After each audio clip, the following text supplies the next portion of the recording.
Welcome to NHL Draft Pros.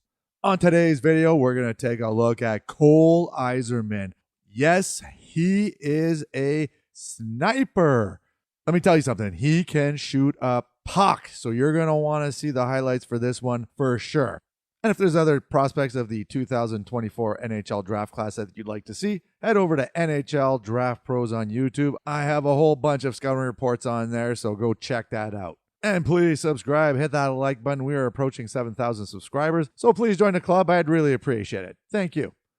All right, Cole Eiserman. Now, look at his birth date. He is almost eligible for next year's draft. September 15th is a cutoff, so he's about 2 weeks away. So he could have been in next year's draft. That's how young he is. He's 6 feet, 196 pounds, and he shoots left and plays on the wing. Now, he's kind of dipped a little bit in the draft rankings. NHL Central Scouting has him at number 8 for North American skaters. McKean's at 9. Bob McKenzie at 4. That's an old ranking. Elite Prospects at 11. And the Hockey News at 8. Now, check out these stats. Last year for the U.S. under-18 team, he had 104 points in 62 games, 69 goals. This year, as of this video, 49 goals in 49 games, 76 points. Just an animal when it comes to goal scoring.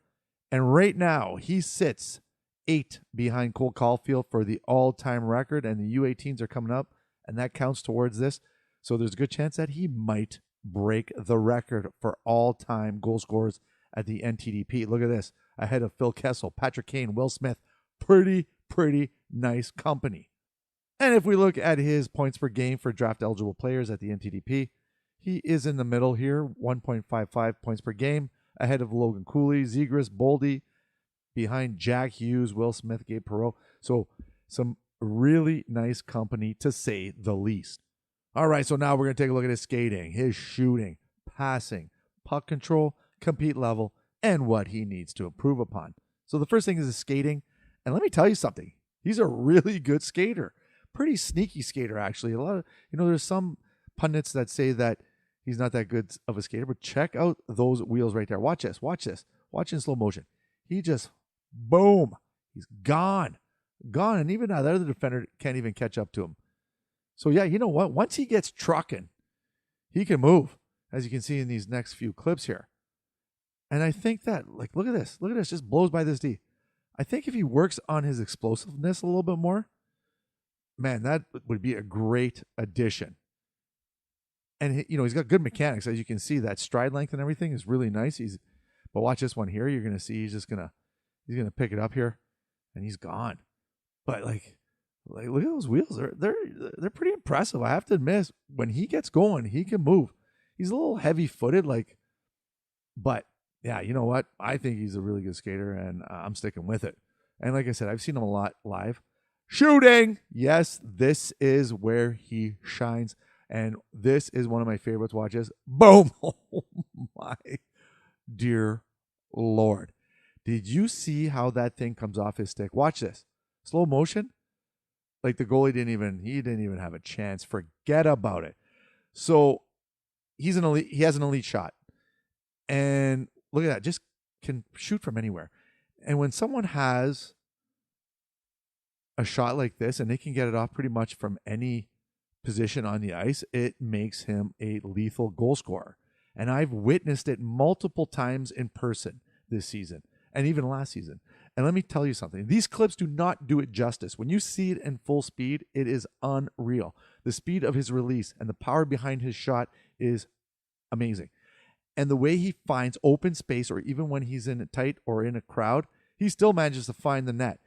He's a truly gifted goal scorer for sure. I was just at that game there. I was at this game as well. Watch this one-timer. Boom, hits in the net. You don't have a chance. Goalies are going to be scared of Cole Eiserman once he goes. Well, next year he's going to Boston U. And then, yeah, look at that. Come on. Such a gifted goal scorer. And like I said, and he just has a knack for finding the open areas. What a goal scorer. All right, passing. Sneaky passer. I have to admit, he's a decent passer. Eiserman has the potential, look at that pass, has the potential to be a good passer. But he's so focused on shooting pucks and scoring that he misses opportunities for dishing it off to open teammates sometimes. Now, the amount of attention that he draws, he could be a really good passer because everyone knows that he's got such a good shot. Look at his pass. Like that's through a crowd and finds the open teammate there. That's amazing. Look at this one right here. You're going to see. He anticipated. Did you see that? He knew that the defender was coming towards him and that his winger was open there, and he just dished it off. So he does have the potential to be a really good passer. I think that if he would just, not have the blinders on so much for shooting. Watch this one right here. Through the legs, and then wait, it's not done. He gets it here, and then finds his buddy in the slot there. Look at that. But the problem is that there are so many times when he's in a crowd or he's in the periphery and he's shooting into shin pads and stuff like that. So, but if he could just think more pass, he'd be unreal. Puck control, stick handling. I wouldn't say that this is one of the strongest forte of Cole Eiserman, but he's got some decent hands for sure. The thing is that he is able to catch pucks in pretty much any situation, like on the fly. Like watch this. I added this one right here. So watch this. The pass is behind him. He catches it in full stride and then just goes in and wires one home.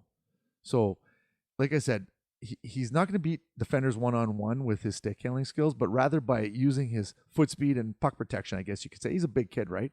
And like I said, that clip right there where he's catching passes. Now this one here, you're going to see he's going to go into a crowd and then he's going to dish it off. So that passing, right? Look, 9 times out of 10, he usually shoots it from that area. When he's in the house, he's like, he's wiring at the net. But this one here, he actually drew 2 players towards him, dish it off. And that's a really nice goal. Like, look at that. Fantastic. So there is a potential for passing. Like I said, if he was a little bit more aware of dishing it off, man, he'd be a complete player. It'd be pretty hard to stop him. All right, compete. This is an area that confuses me when it comes to Cole Eiserman. Like that right there is a nice play.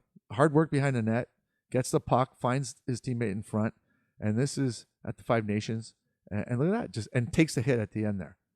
But someone who's seen him live a bunch of times, the past 2 seasons, basically, there are times when he is flying out there, he's engaged along the boards, he's battling, he's back checking, and then there are games where he's just floating around. Jekyll and Hyde almost. Like I just wish he had more consistency in his game when it comes to like compete and positioning and off puck play. But yeah, he sometimes I pull my hair out. Like there's some games where I'm like, oh my god, that's the Cole Eiserman I want to see. Like look at this one right here.